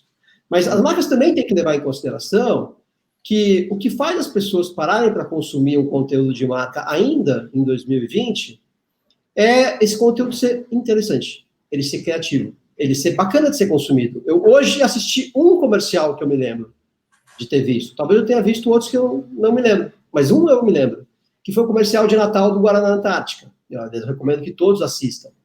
Não sei se é Paula ou Paola, porque eu não conheço ela, mas a Paola Fernandes, que é uma cantora, eu acho que country, eu não sei, sertanejo, eu não sei o que ela canta. Paula Fernandes. Paula Fernandes, com ela cantando o Jingle Bell Rock, né, que é clássico do Jim Martin aí de Natal, e ela fazendo uma versão atualizada do Jingle Bell Rock, e a brasileirada. Atualizada porque o ritmo muda, e ele entra um pouco de funk, um pouco de ritmos mais rock e tal, e ele tira os elementos todos de Natal tradicionais, que são os elementos que a Coca-Cola promove, e ele traz os componentes de Natal da família brasileira. Tira a meia, coloca a troca de presentes entre amigo secreto, por exemplo, aquela mesa de Natal tipicamente brasileira, personagens, só tem um bando de influente ali naquela propaganda, que são muito divertidos, e do Dia das Pessoas ali numa ceia de Natal entre amigos, não é nem família. De poucos, né? Uma ceia que não tem, deve ter 10 pessoas ali. Eu não contei, mas tem 8 ou 10 pessoas, mais ou menos. Então, e é um comercial que o argumento dele é muito simples, esse argumento que eu contei para vocês. Talvez muita gente nem se encante pelo argumento, mas o desenvolvimento dele, a entrega, é muito divertida, é muito legal. A música está até agora na minha cabeça, não desapareceu. Ele é entretenimento. Então, as marcas precisam entregar, acima de tudo, entretenimento. Porque aí as pessoas param para assistir. Do contrário... Sem dúvida. Mas olha, se o Guaraná Antártica é a favor do amigo secreto, então eu sou contra o Guaraná Antártica. Peraí. Por que você quer cancelar o Guaraná Antártica, Bruno? Conta para mim, cara. Deixa eu só não perder um ponto aí que eu achei muito interessante que você falou, Feijani. A situação da influência me deu um branco total aqui, gente. Não sei o que aconteceu. Acontece. Passa a palavra para o Bruno, aí você ganha tempo para pensar, entendeu? Deixa eu falar uma bobagem qualquer aqui. Não, mas sabe o que é mais legal, assim, o mais legal de trabalhar com publicidade e comunicação, de já ter trabalhado com isso alguma vez na vida, tem muito a ver com isso que o Ben já estava falando agora. Toda vez que eu vejo uma campanha ou que chega uma mala direta aqui em casa, por exemplo, eu sou capaz de olhar para a campanha ou para a comunicação de uma forma geral e pensar assim, qual era o briefing? Né? O que essa marca queria atingir? E às vezes eu percebo que nem era para mim, na verdade. Né? Enfim, para essas coisas dos algoritmos da vida, chegou por engano para mim. Mas isso é muito legal, né? Quando a gente consegue analisar essas coisas.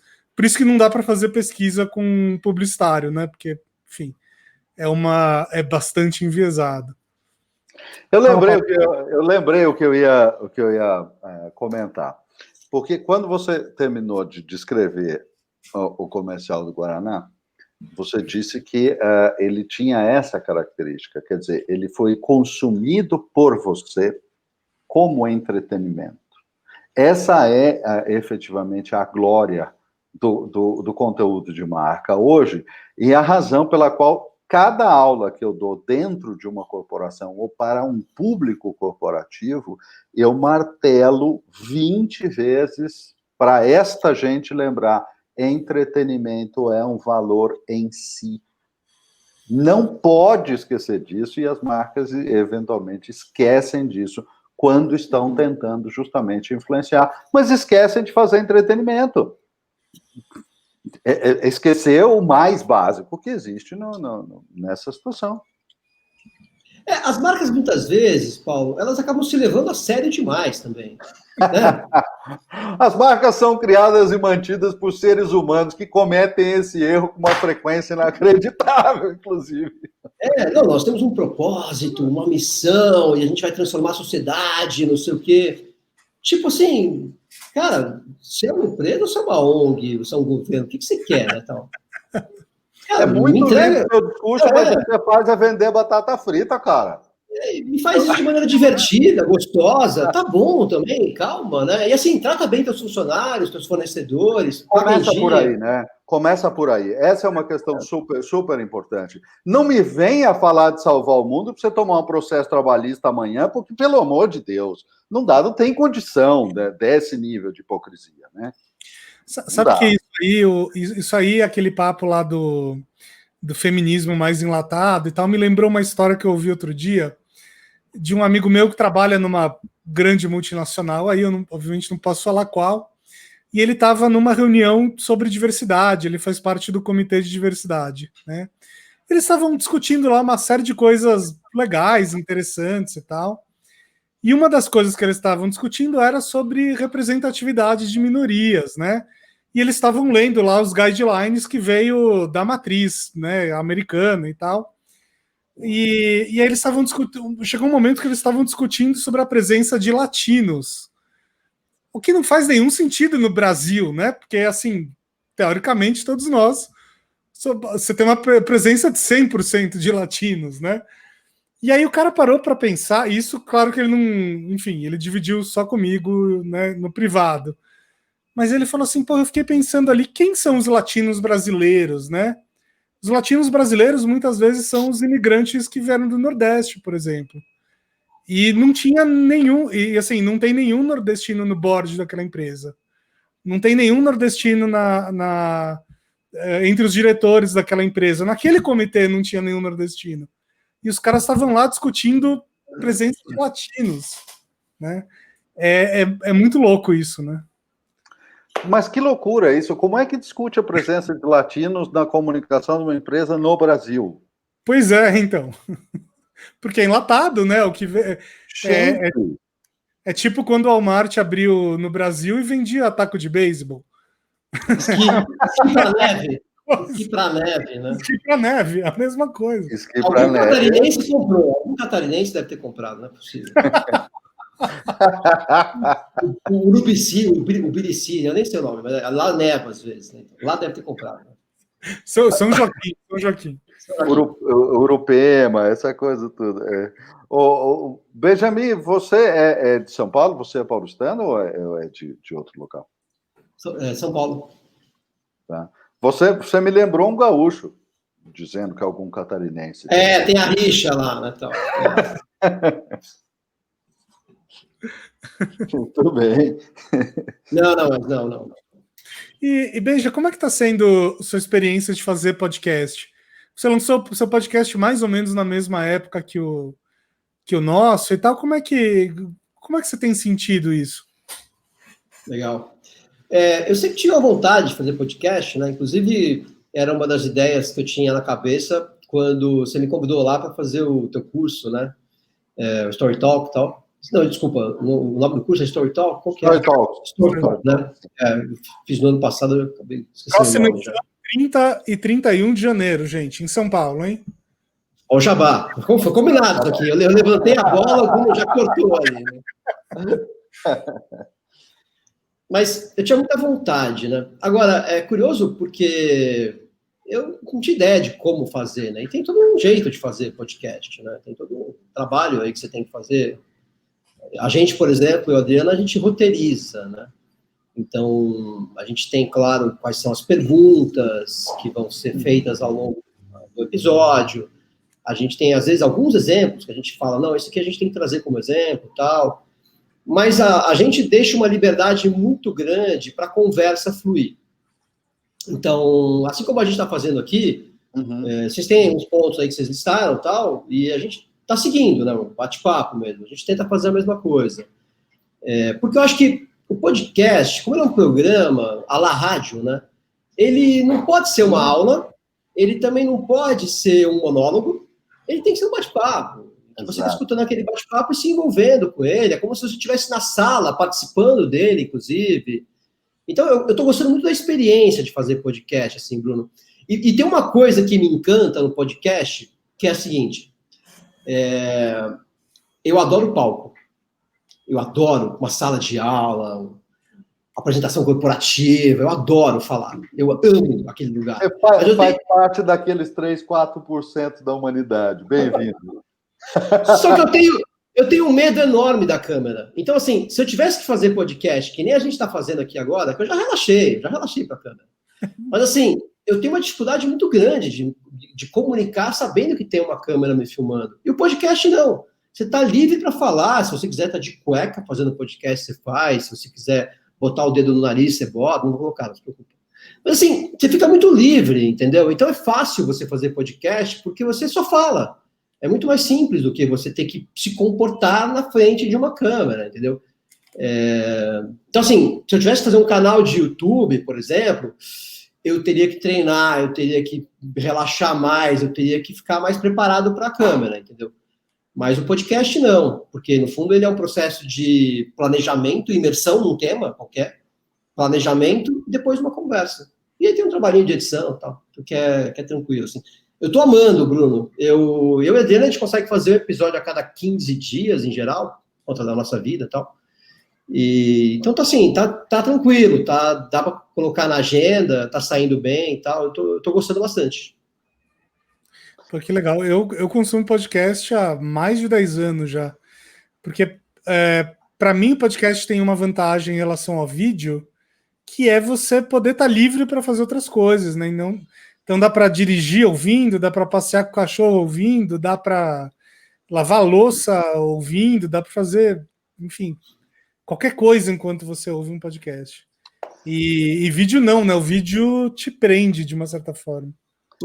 E eu gosto muito de uma coisa da linguagem, do formato de podcast, que vem vindo, é engraçado, ele vem vindo, o YouTube está tendo cada vez mais conteúdos assim também, que é a conversa, a entrevista, o podcast de longa duração, 1 hora, 1 hora e pouco, porque aí você consegue conversar.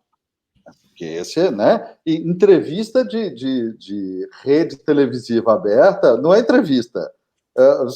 São 4 minutos onde são feitas 4 perguntas. Não dá tempo nem de responder. Não acontece nada ali, não tem informação ali. E eu uso muitas vezes o YouTube como podcast, Bruno. com a versão premium, você pode tirar a imagem, e eu estou eventualmente assistindo coisas, mas, na verdade, estou só ouvindo, você entendeu? Exatamente por duração e profundidade. Essa que é a graça da história. Que não existe na mídia tradicional, não tem duração e profundidade. Só no documentário. Não tem. Eu adoro. Voltando um pouco no assunto das eleições, uma das coisas mais legais que aconteceram esse ano na eleição de São Paulo é que praticamente todos os candidatos foram num podcast que chama Flow. Não sei se vocês conhecem. A entrevista do Boulos até ficou bastante famosa e tal. Ele foi particularmente muito bem assim nessa entrevista. E curiosamente, os dois caras que comandam o Flow são caras mais de direita. Ele chegou até a ser meio anarco-capitalistas, né? E a entrevista com o Boulos foi muito, muito legal, mas com os outros candidatos também. E é muito legal você ouvir um candidato a prefeito falando 2 horas livremente, né, fazendo piada no meio e tal. Isso dá uma dimensão muito mais humana das pessoas, sabe? Muito curioso, assim. Sei lá, eu como eleitor, prefiro muito mais ficar ouvindo todos esses podcasts do que ficar vendo debate, né?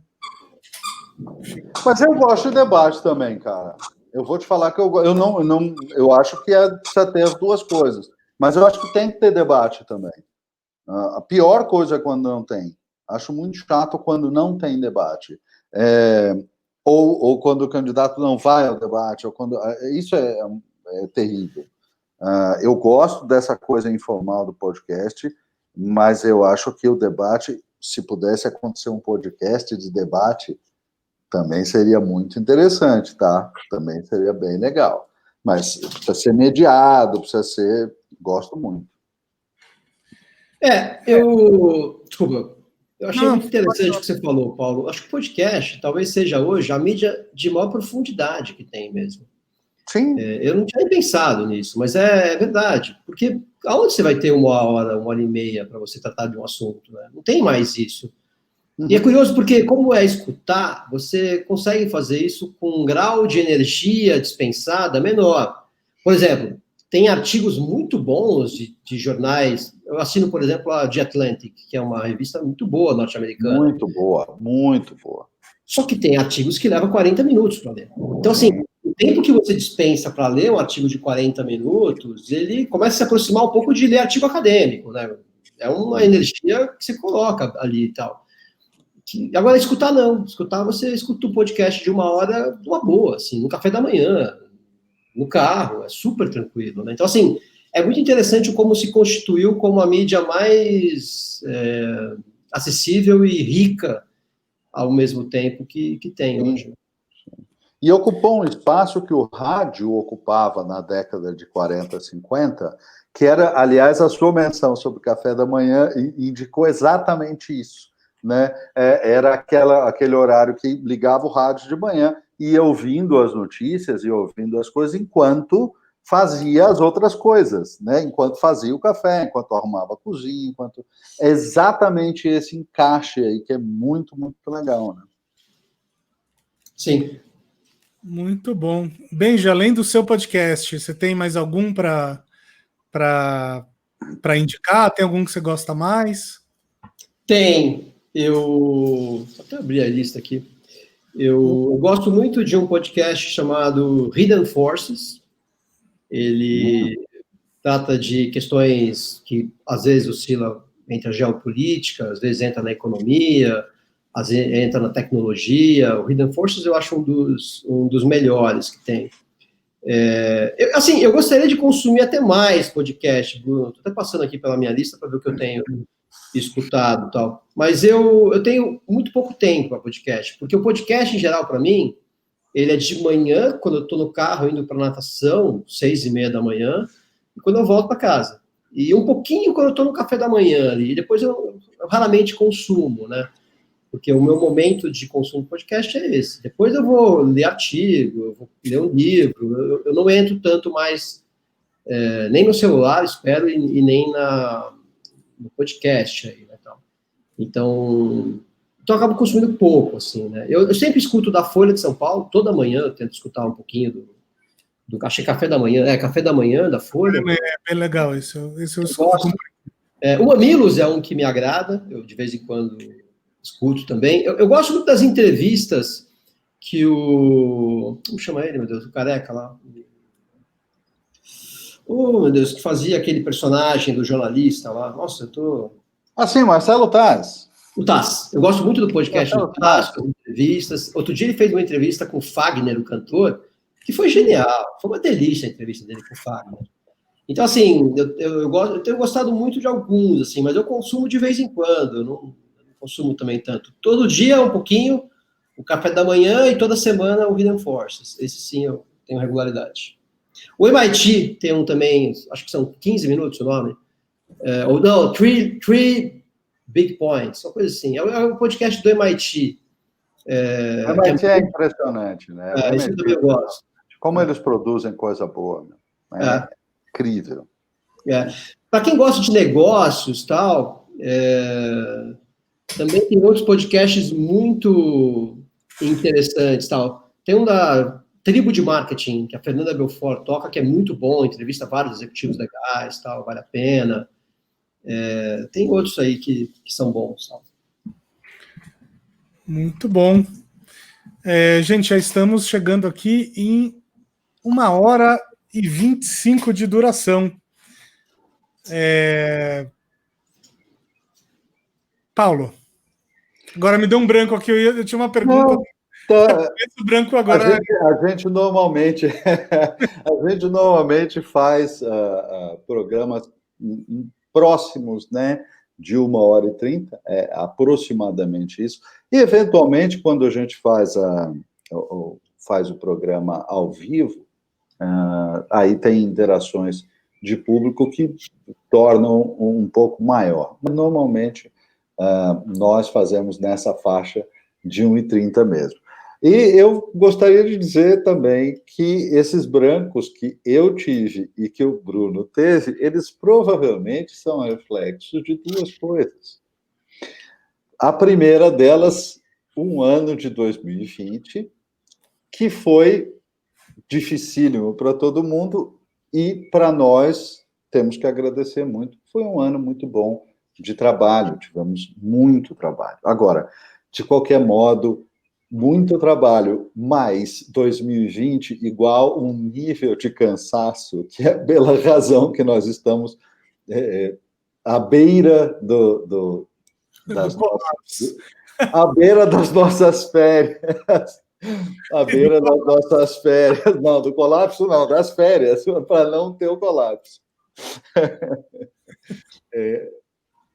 Tá um cansado generalizado, né, Paulo? Tá cansaço, assim, em geral, todo mundo tá, né? Eu acho que a gente precisa, todo mundo, de férias agora. Né? Porque... Uma sensação generalizada de já deu, chega. Então já deu. Até mais, pessoal. Obrigado. Não, brincadeira. Já deu o ano, já não é o programa. Não, eu lembrei o que eu queria perguntar. Sim.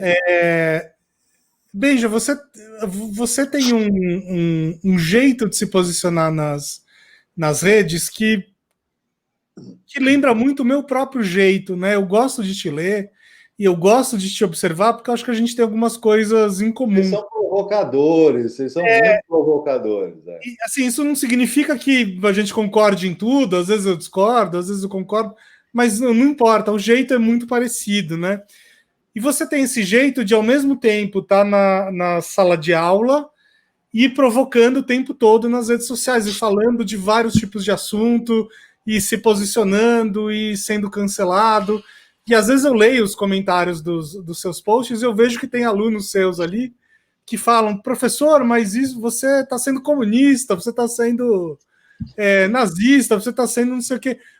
Como é que você lida com tudo isso? Essa é uma pergunta para mim, na verdade, porque eu também procuro como lidar com isso. Vamos fazer uma DR aqui. Boa, fazer uma DR é boa. Eu acho que você é até um pouco mais provocador que eu. Mas eu também sou, então a gente está na mesma direção, assim.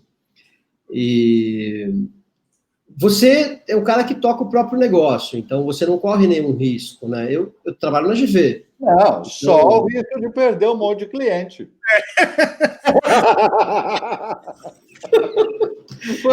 Eu falei errado, eu vou me refazer. Você corre riscos frente aos seus clientes, é verdade. E são elevados, não são pequenos, não. Então você tem que tomar um certo cuidado, eu imagino, né? Mas assim, eu tomo alguns cuidados muito na forma como eu respondo, eu me coloco aos comentários. De aluno, claro, sempre, muito respeito por eles. Então, mesmo quando eles discordam de mim, ou quando eles concordam também, eu tomo muito cuidado, tratá-los de maneira muito respeitosa, assim. Mas eu sempre penso, por mais que eu esteja numa rede pessoal minha, é Benjamin, não é GV falando, eu estou falando também usando um chapéu sempre de professor, ele nunca deixa de ser um chapéu seu. Então, você tem que tomar cuidados, né? Eu tomo esses cuidados. Agora, eu não acho que dá para você deixar de se posicionar, se você gosta de se posicionar. Eu acho que você precisa fazer isso tomando cuidados e sabendo as consequências do que você pode ter ao se posicionar. Então, isso está o tempo inteiro no meu radar, Bruno. Cada vez que eu vou escrever algo mais ácido, algo mais que pode gerar um debate ali e tal, eu penso nisso, né? Às vezes até me leva a apagar alguma coisa, eu sei que você também faz isso e tal. Às vezes me leva a editar o que eu escrevi, porque tem uma coisa, a comunicação em rede, ela é pensada. Na teoria toda se fala isso, né? A comunicação em rede é planejada, você tem um tempo para editar, para pensar no que você quer colocar, você conhece como o teu público se comporta, então você já escreve pensando no como o seu público vai se comportar. Então, tem um grau grande de edição na comunicação em rede, é verdade. Só que as pessoas são humanas. As pessoas, elas são emotivas, elas estão no mau dia, elas estão irritadas. Então, assim, também não tem como você o tempo inteiro ser uma máquina de edição. Então, você vai o tempo inteiro se colocar da maneira como você aparece nas redes sociais. Eu estou aqui agora me colocando para vocês, porque eu me empolgo, eu sou assim, entendeu? Então, eu não consigo editar tudo que eu falo o tempo inteiro. Então, a gente vive um dilema, enquanto autor nas redes, que é um trabalho o tempo inteiro planejado, mas, ao mesmo tempo, espontâneo. Você tem uma mistura das duas coisas, de espontaneidade e planejamento. Porque é humano, entendeu? O Irving Goffman, ele tem muito essa teoria de como as pessoas se expõem para os outros, não nas redes, porque ele é pré-rede, né? Mas na forma como ele coloca, as pessoas estão sempre se expondo para os outros, tentando construir uma persona, pensando no efeito daquela exposição, reparando na interação que aquela exposição provoca, reagindo de acordo com essa interação, preocupado com como o outro aparentemente está pensando naquilo que você fala, mesmo que ele não responda. Então, existe uma dinâmica de jogo na comunicação interpessoal o tempo inteiro, que nas redes sociais também acontece. Só que lá não tem o outro na tua frente, face a face, para te falar, não, isso não, entendeu? Lá é mais separado, então é mais perigoso. Porque você pode correr o risco de tratar o outro como se o outro fosse uma pessoa muito distante, quando na verdade não é. Ele só é fisicamente distante, mas ele é bastante próximo em termos de rede, de relacionamentos, né? Então pode dar pano para muita merda, entendeu? Se você não tomar cuidado, assim, então. Eu fico muito preocupado com isso, Bruno. Assim, eu sou um cara bem preocupado. Você já foi cancelado? Oi? Você já foi cancelado alguma vez? Já cancelei e fui cancelado. Essa é a minha vida. Você sabe que vocês dois têm, vocês estão até falando isso, esse perfil mais provocador, um perfil que às vezes escolhe temas mais polêmicos e tudo, mas vocês dois, que eu sigo, né, assiduamente os dois nas redes sociais, mas tem uma questão absolutamente importante, que esta sim é que eu sinto muita falta nas redes sociais, isso para nem falar dos comentários, que aí começa, um nível muito diferente, que é você ser capaz de definir um ponto com clareza, eventualmente, um ponto polêmico, você sabendo que, eventualmente, pessoas vão concordar e pessoas vão detestar aquilo que você está escrevendo, porém, sem agressão. Sem agressão. Gente, isto é o ouro puro, né? Porque pode ser polêmico, pode ser provocador, pode ser tudo isso, mas sem agressão ao outro ser humano. Então, é por isso que eu gosto tanto de seguir vocês e algumas outras pessoas que são polêmicas, e porque é legal, né? Essa dinâmica é legal de ser acompanhada, mas que tem a elegância e dizem não à agressão. Porque a agressão é a marca do imbecil, né? A agressão é a marca do ignorante. Não tem jeito. Paulo, vai se fuder.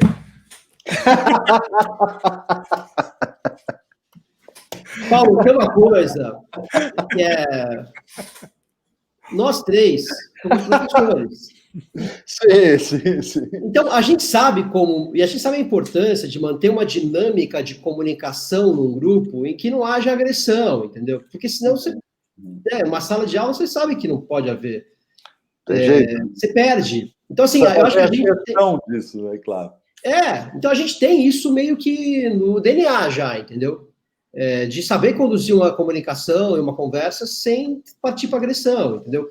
Por mais que às vezes você odeie o que o outro está escrevendo, você deteste e discorde profundamente. Sim. Mas se trata de um jeito com respeito, né? Porque afinal, cada um pensa de um jeito. Sabe que em classe, no curso que você fez, Story Talks, né? Cuja próxima edição acontece dia 30 e 31 de janeiro, fazendo jabá. Mas não é pelo jabá, não, que eu fazer isso. Tá vazio o curso, Bruno? Segunda promoção no meio do episódio? Não, pelo contrário, tá? É que eu quero que esgote rápido, entendeu? Já tem mais da metade da turma vendida. Mas o que acontece? Enfim, você já fez o curso, né? Mas quem está ouvindo não fez. Todos os alunos se apresentam, né? Fazem apresentações ali. E muitas vezes a gente já teve que lidar com situações onde alunos faziam apresentações diametralmente opostas, com ideias completamente opostas. Por exemplo, teve uma vez que uma moça fez uma apresentação sobre veganismo até, se eu não me engano. Veganismo, isso. Veganismo, e depois, logo depois, assim, na apresentação subsequente, apareceu uma pessoa que era dona de um açougue. Né? Quer dizer... Frigorífico, exatamente. Falando das virtudes do negócio dela, claro. Exatamente, né? E aí a gente tem que lidar com essas questões. Tanto que em aula a gente não julga conteúdo, né? A gente faz avaliação, dá o feedback. Vai tomar lado, né? Independentemente do que a gente acha, não importa se a gente come carne ou não, entendeu? Tanto faz. Mas são sempre situações curiosas. Nas últimas eleições de 2018, a gente teve uma turma uma vez que pessoas fizeram apresentações meio que pedindo voto para o candidato A e para o candidato B, ali no segundo turno, né? E vocês podem imaginar como estava... Polarizado o negócio. O polarizado, o clima que rolou ali na sala. Mas é isso, é difícil jogar esse jogo mesmo. Enfim. Gente, essa foi a entrevista com Benjamin Rosenthal, professor da FGV e apresentador do podcast A Ponte. Benja, dê seus recados finais aqui, faça o seu jabá, convide o pessoal para o seu podcast. Esse é o seu momento. Muito bom. Eu vou agradecer muito o Bruno e Paulo pelo convite. Eu acho que foi uma conversa muito agradável. A maneira como vocês escolheram conduzir o podcast, esse episódio, né, muito bacana. Eu aprendi, inclusive, com isso, né? E a conversa foi deliciosa, tocou em temas que eu curto, e vocês são duas pessoas muito agradáveis de conversar também. Então, queria agradecer primeiro, #coração, né, assim, agradecer primeiro pela oportunidade mesmo, né? E, como você falou, eu sou professor na Fundação Getúlio Vargas, estou no LinkedIn, quem quiser me seguir, ler o que eu escrevo, é lá que eu estou escrevendo mais coisas sobre negócios, de vez em quando sai no Facebook também. E eu E a Adriana, a gente resolveu fazer uma ponte entre a academia e o marketing no podcast A Ponte. Então, também quem quiser escutar, tá em todos os tocadores de podcast aí, só buscar lá. É um prazer ter mais gente escutando a gente, porque é para isso que a gente faz conteúdo, né? Acho que é um pouco essa a nossa intenção. Ninguém vai ganhar dinheiro com podcast. Você realmente gosta de se expressar, você gosta de falar, enfim, é disso que você... É isso que você gosta, é isso que você está buscando, né? E é um pouco isso, Bruno. Eu não sei encerrar muito bem as coisas, não. Só vou mandar, então, um abraço a todos e dizer que foi um prazer estar aqui com vocês, de maneira bem clichê, né? Mas foi um prazer mesmo, e é por isso que no início do programa eu disse a você que você era um convidado que a gente estava aguardando para fazer, porque a gente tinha total certeza que seria essa delícia de conversa que a gente teve aqui.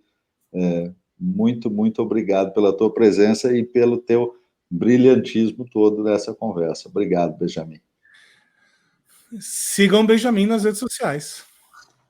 Um abraço, pessoal. Gente, um abraço. Um abraço, até mais. Tchau, até mais. Próximo, tchau.